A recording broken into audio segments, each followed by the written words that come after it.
सभी pharma professionals को नमस्कार। और जैसा कि आप जानते हैं कि ये ग्रुप चल रहा है पिछले 10-12 दिन से, और इसमें काफ़ी सारे चेंजेस आए, चीज़ें आई, तो आप लोगों को फिर थोड़ा सा लगता होगा कि अभी पता नहीं किस तरह से है, क्या है। तो it is my duty to explain the things in front of you, being a man participant of this group, you can say. तो कहने का मतलब ये जो ग्रुप है, ये एक, आप देख तो पा रहे हैं ग्रुप के नाम के हिसाब से कि फार्मा प्रोफेशनल एडवाइज़र टीम, मतलब एडवाइज़र एसोसिएशन। तो ये ग्रुप का नाम है और ये नाम फाइनल नाम है, ये इसका नाम रहेगा ओवरऑल।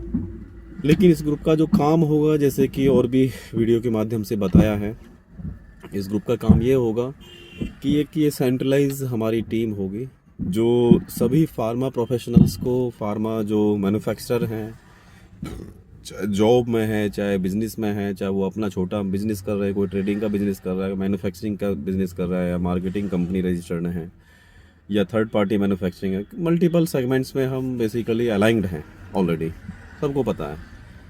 और बाकी यदि हम बात करें तो फार्मा में जो टेक्निकल पार्ट है, जो मशीन पार्ट है, इक्विपमेंट्स पार्ट है, उसके भी लोग इसमें मैन्युफैक्चरर हैं, काफ़ी अच्छे लेवल के और अच्छे ब्रांड वाले लोग भी कनेक्टेड हैं इसमें।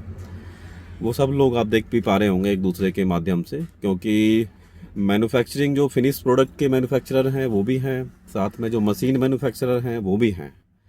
और ये सभी को एक प्लेटफॉर्म पे हमने इसलिए अलाइन भी किया है कि एटलीस्ट जब हम एक दूसरे से कहीं ना कहीं बिजनेस टर्म्स से जुड़े हुए हैं, तो उस बिजनेस टर्म्स को भी हम अंडरस्टैंड करें कि एटलीस्ट सही सर्विस प्रोवाइडर सही क्लाइंट के पास सही समय पे अप्रोच करे, और सही कस्टमर सही सर्विस प्रोवाइडर को अप्रोच करे, मतलब दोनों तरफ से, क्लाइंट वर्सेस कस्टमर, मतलब sorry, service provider versus customer और क्लाइंट। तो दोनों ही तरह से रिलेशन डेवलप हो, और हर कोई चाहता है कि रिलेशन, जो बिजनेस रिलेशनशिप हो, वो हेल्दी हो और लॉन्ग टर्म हो, और उसमें सत्यता हो, ट्रांसपेरेंसी हो, पारदर्शिता हो, ऑनेस्टी हो। ठीक है, यदि किसी को जो बिजनेस के टर्म्स हैं, किसी को 20% मार्जिन पे काम करना है, किसी को 30 पे काम करना होता है, किसी को 50% पे काम करना होता है, कोई लोग 20% पे काम करते हैं, कुछ लोगों को जब ज़्यादा कुछ दिक्कत रहती है तो लोग 10% पर भी ऑर्डर उठा लेते हैं। ये डिपेंड करता है कस्टमर वर्सेस सर्विस प्रोवाइडर। लेकिन एंड ऑफ द डे इस पे भी हमें कुछ डिसीजन लेने होते हैं। लेकिन यहाँ पे इस जो ग्रुप की बात हो रही है वो इसलिए हो रही है कि सबसे पहले तो हम एक दूसरे के साथ में अलाइंड हों।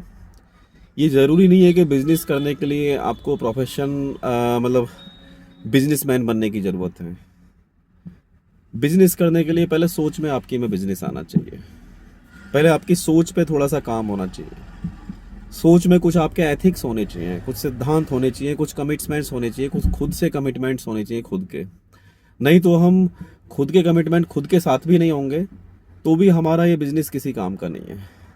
बिजनेस, जो अच्छा बिजनेस चलता है, अच्छे सिद्धांतों, और अच्छे सिद्धांतों से क्या होगा, अच्छी पॉलिसीज बनेंगे, अच्छे लोग आपके पास रिटर्न होंगे, अच्छे लोग आपके साथ काम करना चाहेंगे। यदि आपके अंदर अच्छे सिद्धांत नहीं है, बीइंग ए ऑनर या बीइंग ए प्रमोटर, तो शायद अच्छे बंदे भी आपके यहाँ से कहीं ना कहीं और जगह पे अप्रोच करके निकल जाते हैं। और वो सत्य भी है, क्योंकि कोई भी पर्सन यदि जॉब में है तो ये फिर ज़रूरी नहीं है कि वो आपके पास बंधा हुआ है। बंधा हुआ वो तब तक ही है जब तक उसकी मजबूरियाँ वो मैनेज कर पा रहा है। और हम भी उस तरह से एज ए एम्प्लॉयर या एज ए प्रमोटर ये सोच लेते हैं कि भाई ठीक है, ये भी कहीं नहीं जा सकते और ये इनकी मजबूरी है और मैं इस चीज़ का भी पूरा फ़ायदा उठाऊंगा। जब हम फ़ायदा उठाने लगते हैं किसी चीज़ का, तो फिर कहीं ना कहीं एक जो घाटा होता है, एक जो लॉसेस होता है इनडायरेक्टली, वो भी आपका वेट कर रहा होता है। वो एक साथ नहीं मिलता, लेकिन एक दिन ज़रूर मिल जाता है, ये तो पक्का है। तो हम किसी के एथिक्स को, या किसी के, पहले अपने एथिक्स डिसाइड करें कि हमें अपने बिजनेस में कितना, मतलब कितना झूठ का और सत्य का, कहते हैं ना, झूठ का और सत्य का कितना अनुपात मेंटेन करना है। इस ग्रुप पे भी यदि हम बात करें तो ये ग्रुप आपको वो एक इस तरह के सॉल्यूशन प्रोवाइड करेगा सेंट्रलाइज लेवल पे, कि आपको जिस भी क्षेत्र में, जिस भी एरिया में आपको ट्रेनर चाहिए, एडवाइज़र चाहिए, वो आपको मिलेगा। हाँ, एक ये एसोसिएशन है, एसोसिएशन के ज़रिए जो भी लोग यहाँ पे डिप्यूटेड रहेंगे, डेजिग्नी रहेंगे, वो आपके क्षेत्र में, आपकी कंपनी में आएंगे, पर्सनल लेवल पे बात करेंगे या सेमिनार लेवल पे भी बात करेंगे या कॉन्फ्रेंस रूम पे भी लेवल पे भी बात कर सकते हैं। जैसे जिस तरह से आपकी कंफर्मेशन होगी या रिक्वायरमेंट होगी, उसके तरीके से कि आपके चैलेंजेस क्या क्या हैं, कि आपको समस्याएं कहाँ पे आ रही हैं, किस तरह से आ रही हैं, क्यों आ रही हैं, उनका सॉल्यूशन क्या है, किस तरह से हम कर सकते हैं, किस तरह से रेगुलेटरी को हम अप्रोच कर सकते हैं। तो मल्टीपल चीज़ें हैं, मल्टीपल ऑप्शंस हैं, मल्टीपल प्रोफाइल हमारे साथ में एसोसिएटेड हैं, जो अलग अलग सेगमेंट के जिनके एक्सपीरियंस है। जैसे फार्मा फॉर्मुलेशन की हम बात करें, फार्मा फॉर्मुलेशन में ओएसडी सेक्शन के लोग हैं, इंजेक्टेबल सेक्शन, ओएसडी बोले तो टैबलेट, कैप्सूल, ड्राई सिरप, ये सारी चीज़ें आ गई ओएसडी में। ओएसडी के अलावा फिर इसमें ओएसडी में लिक्विड सेक्शन भी आ गया, आपका सैचेट भी आ गया, लिक्विड सिरप भी आ गई, ये सारा ओएसडी सेक्शन का आ गया। फिर इंजेक्टेबल सेक्शन की हम बात करते हैं तो उसमें एम्पुल और वायल, मतलब लिक्विड वायल भी और पाउडर वायल भी, वो भी आ गया। एम्पुल है तो लिक्विड होगा, फिर उसके अलावा वायल में यदि लाइफलाइजर सेक्शन है, उस तरह की कोई रिक्वायरमेंट है, तो उस तरह के भी लोग, एक्सपीरियंस्ड लोग हमारे साथ में हैं। इसके अलावा यदि किसी को कॉस्मेटिक में, एफएमसीजी में या फूड कंपनी में, न्यूट्रास्यूटिकल्स में या केमिकल आईपीआई प्लांट में भी यदि किसी को ट्रेनर्स चाहिए या एडवाइज़र चाहिए, तो वहाँ पे भी हमारे साथ में लोग एसोसिएटेड हैं। मतलब फार्मा फॉर्मुलेशन के अलावा और भी सेगमेंट हैं, वर्टिकल्स हैं, जहाँ पे we are committed to give the services, और उस हिसाब से यहाँ पे हम उस चीज़ को लेके चलते हैं।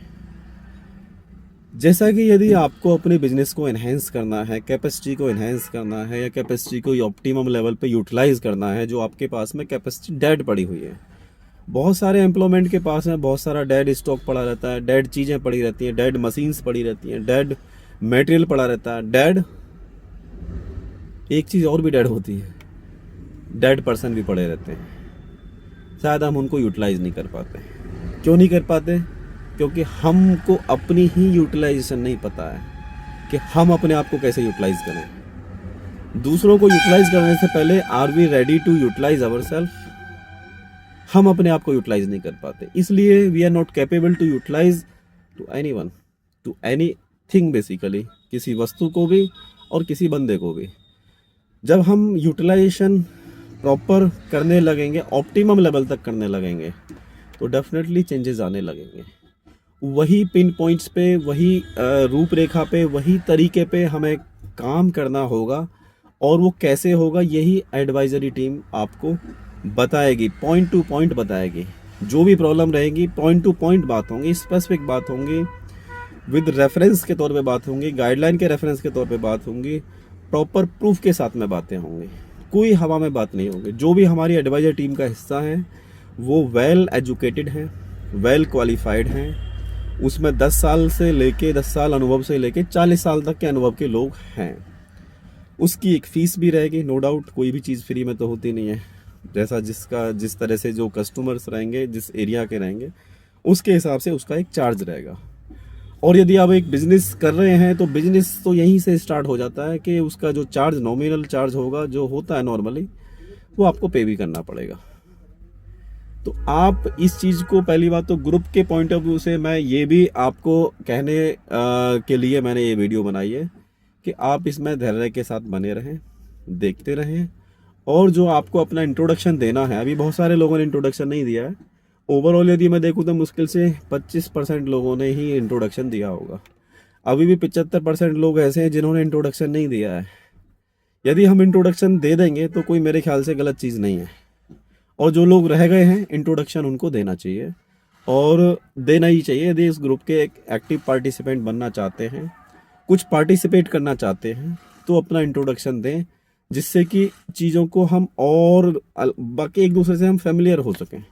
किसी को लग रहा है कि कंपनी का नाम नहीं बताना है कि आप कहाँ पे काम कर रहे हैं, या लोकेशन नहीं बतानी है, ठीक है, तो कुछ तो बताइए, क्या आप अपने इंट्रोडक्शन में कहना चाहेंगे। अपना नाम बता दीजिए, कहाँ से बिलोंग करते हैं वो बता दीजिए, अपना नंबर ऑफ़ ईयर्स का एक्सपीरियंस बता दीजिए, अपना वर्किंग सेगमेंट बता दीजिए कि किस पर्टिकुलर एरिया में आप काम करते हैं। आप कंपनी का नाम डिस्क्लोज नहीं करना चाहते तो मत करिए, लेकिन एज ए इंट्रोडक्शन में कुछ तो आप ऐड करिए। यदि आप कुछ भी ऐड नहीं करना चाहते तो फिर शायद आपकी वैल्यू एडिशन भी यहाँ पे नहीं होने वाली। और कुछ टाइम बाद हो सकता है कि फिर हमारी एल्गोरिथम भी ये बोले कि जो लोग अपने आप को इंट्रोड्यूस ही नहीं करना चाह रहे इस ग्रुप में, तो फिर वो ग्रुप से बाहर भी हो सकते हैं। तो मेरी सभी से यही रिक्वेस्ट है हाथ जोड़ के कि अपना इंट्रोडक्शन भी दे दे, एक दूसरे को एक दूसरे के बारे में पता भी लगेगा, अच्छा भी लगेगा, और तभी साथ में काम करने का मज़ा भी रहेगा। धन्यवाद, नमस्कार।